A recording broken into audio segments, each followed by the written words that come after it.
Hello and welcome. Today I want to take you through a solar PV system design and sizing, and this is an off-grid system. For a solar off-grid system to be successful, the most important part to start is to know the load that you want to power with the solar system. So you need to do an audit of your house, identify all the appliances that you want to power with the solar system. You list them down and their power rating. I will be taking you through step by step of how to design a solar system. My case scenario is a 3-bedroom house for a standard middle class household in Kenya, and I have identified a few appliances that are commonly available in such a homestead. So we need to start by listing our appliances and their power ratings, and I will do it this way, so follow me. By the end of this session you will be able to size yourself a solar system. Either you are an end user, you are a service provider. I'll break it down as the best way possible. So I will have the appliance, the power rating,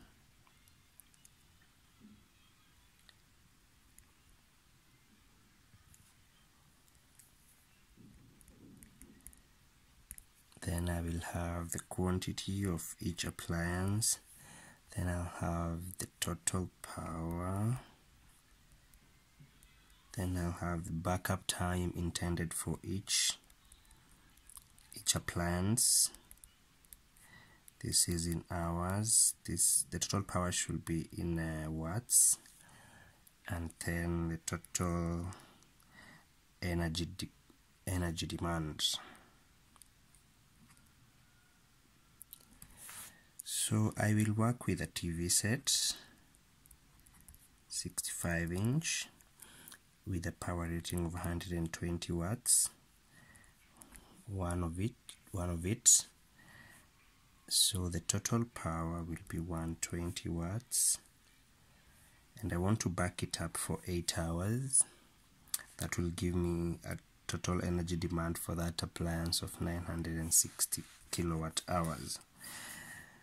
And then I'll have a home theater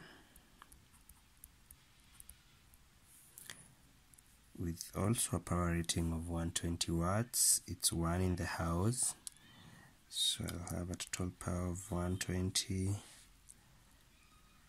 I want to back it up for 6 hours. It'll give me 720. A digital decoder, 40 watts, 140. I want to back it up for 8 hours. I have 320 kilowatt hours. Then I'll have a fridge, 300 liters, with a power rating of 150 watts. It's one in the house, so I want to power it for 18 hours. 18 hours is the average time that a fridge is on during for the entire 24 hours. Notice that the fridges have got an automatic sensor. Once it's very cold, it switches itself off. Once it warms up a little bit, it goes on. So on average, the fridge is only on for 18 hours in a 24-hour period of time. So I will want to power the fridge for 18 hours. That will give me 2700 kilowatt hours, or rather watt hours. And then I will have lighting points. A 3-bedroom house will have about 14 lighting points. I want to assume you're using energy saving bulbs with the power rating of 14, but there are 15 lighting points. And then that will give me a total power of 210. I want them on for 5 hours only, and that will give me 1050 watt hours, and then I'll factor in miscellaneous, phone charging, laptop charging, etc. for only 3 hours to have only 90 watt hours. So the first thing now you have your load, audit. This is what I want to power with my solar system. So one of the most important figures to have when you're designing a solar system is to have this total instantaneous power for all the loads.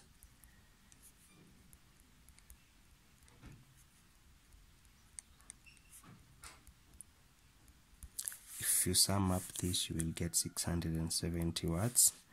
And then I will want to sum up my total energy demand for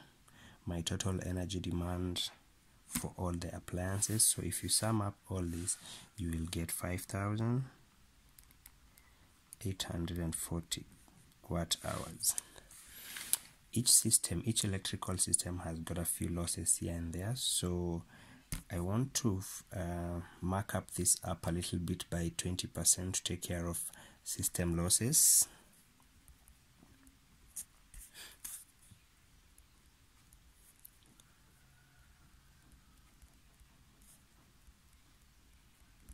So if I add 20% on this, I'll get 7,008 watt hours. So these two figures are the figures that we'll move ahead with now to size the system, to know the size of the solar modules, the size of the battery, the size of the inverter, and then the size of the charge controller.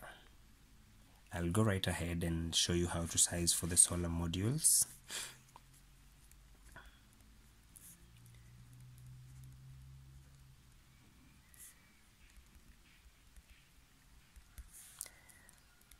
So for you to be able to know the size of the solar modules that you will have in your system, you need to know in the part where you want to install the system, what are the average sunshine hours that you have in a day. I will use an average of 6 hours, which are the peak hours from the peak sunshine hours in most parts of Kenya and East Africa in general, in the tropical region. 6 hours are the average peak sunshine hours. So I will have like my sunshine hours as 6.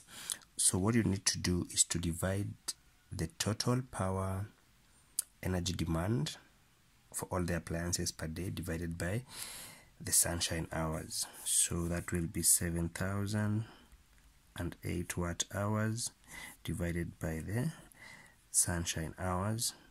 This will give me 1,168 watts. So this is the total wattage of the PV modules that I need to have in my system. So it will depend in your region which solar panels are easily accessible, but of course try to balance. You don't have so many of small panels and not so few of very big panels.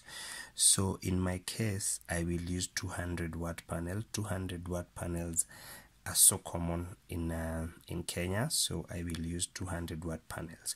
So having 1,168 watts, I will need 6 panels of 200 watts each, which will give me 1,200 watts, which is just thereabout. So in my system, I will have 6 panels of 200 watts each. The next thing I want us to size is the inverter.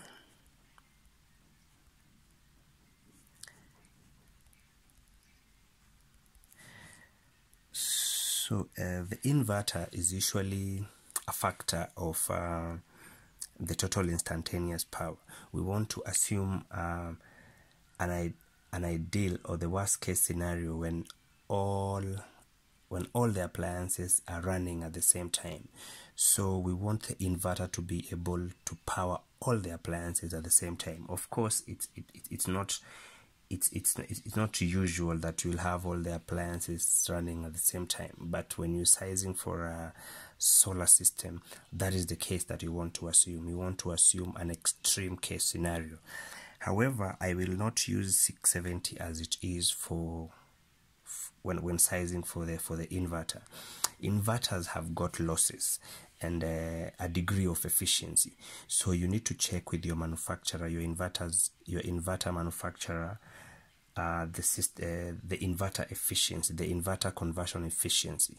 To what efficiency is it converting my DC power to AC power? So in this case, I usually recommend, even if you don't know the inverter efficiency of the suppliers in your local area or in your local market, use 50% as the inverter, as the general inverter efficiency. So I will divide my total instantaneous power with 50% inverter efficiency to get the actual size of an inverter that I will need.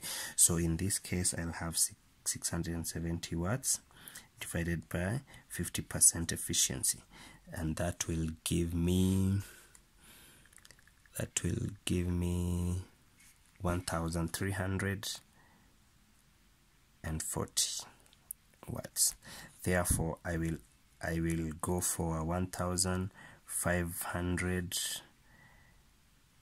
watts inverter, because I won't get an inverter of 1340. Therefore, I will go to the next available inverter in my local market. The next item that I want us to size, and it's very critical, it's actually the most critical component in a solar system, is the batteries, the size of the batteries that I will need.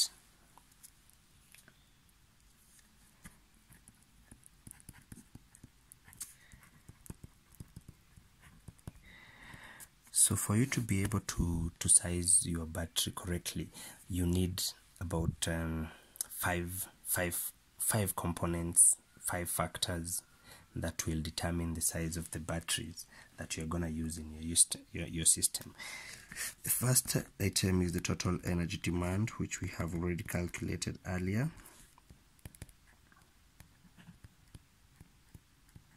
which is 7008 watt hours. You need to factor in the battery losses.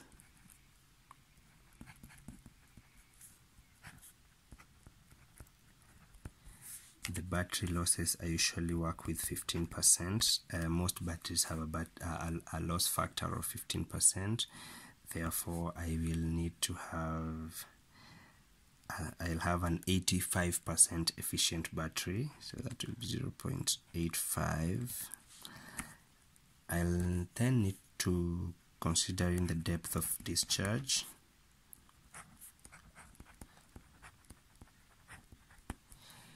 The depth of discharge in money, this is at the point where you don't want your batteries to always drain to zero. So you will want your batteries at least to remain with some charge.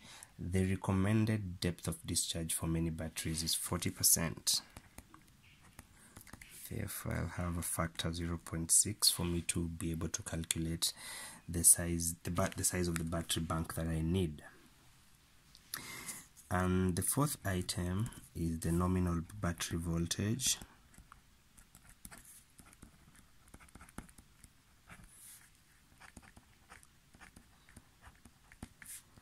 And I'll work with 12 volts as is with many batteries in my local markets, but you can always have your battery nominal voltage depending on your supplier. And then we have another factor called days of autonomy. Days of autonomy. The days of autonomy are the days in which you imagine that at some point from where you come from, how many days do you think at any one time you can go without sunshine, or it's cloudy, or it's raining? You can have it as 2 days of autonomy. That is, once the battery is fully charged, or the batteries are fully charged, you want to have 2 days of uninterrupted supply of power and energy without getting any other sunshine.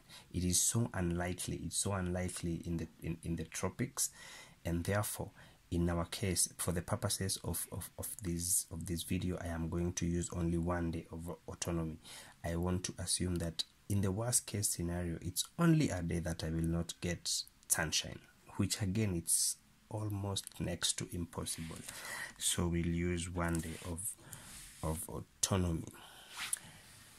Then, once you have all these factors in place, now you can calculate the battery size.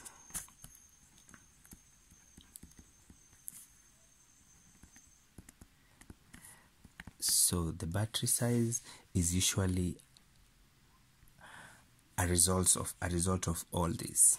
A result of all these factors that we have put down there, and it's very easy.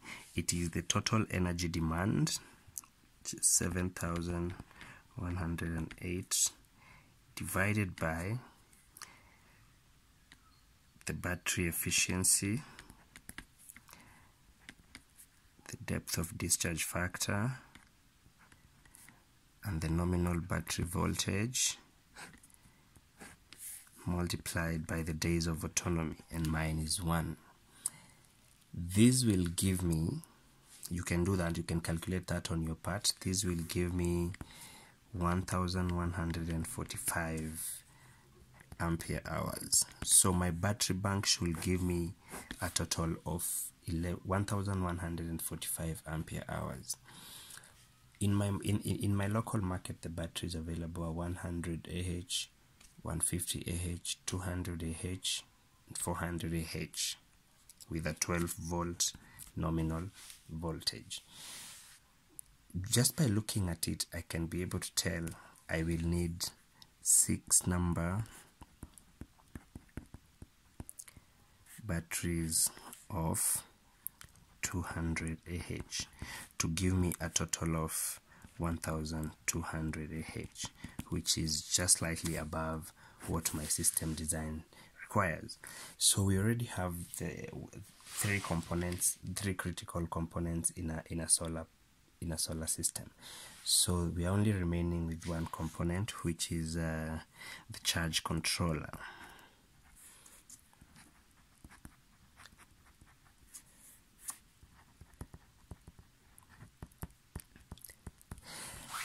The charge controller, it's a very critical component also in a solar system.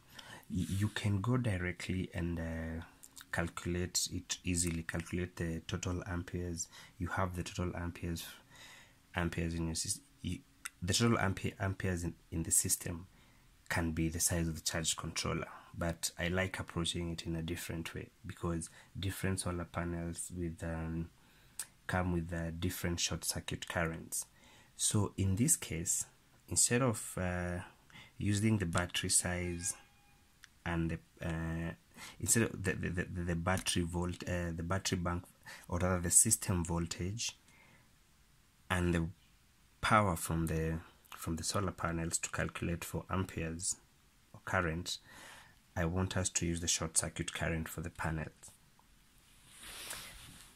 Look at the back of the solar panel. There's usually some data given on the back of the solar panel, and look out for the short circuit current of the panel.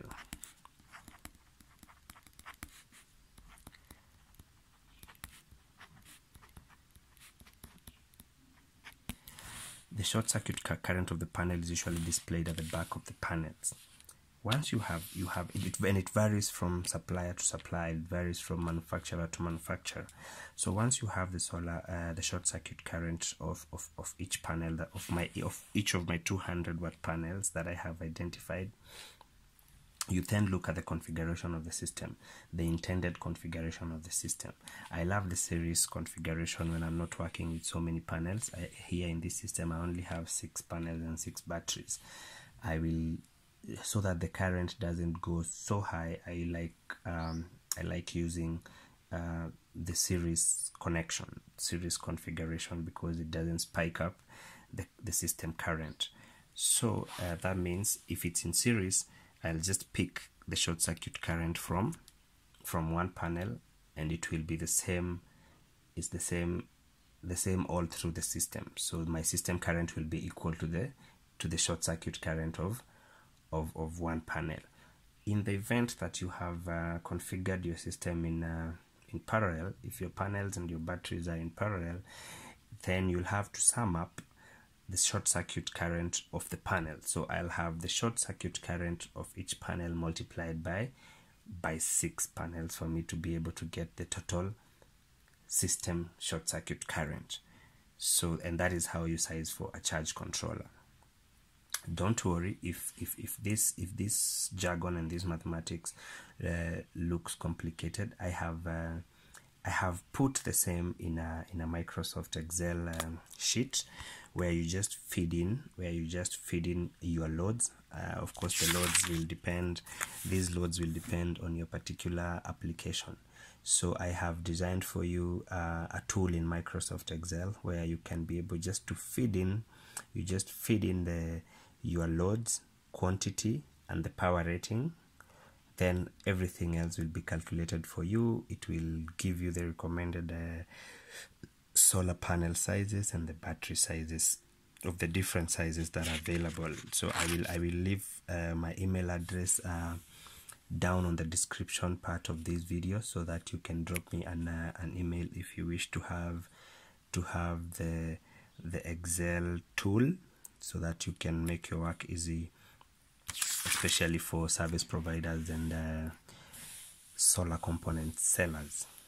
If you found this video helpful, kindly share, like, comment, and remember to subscribe for more such videos.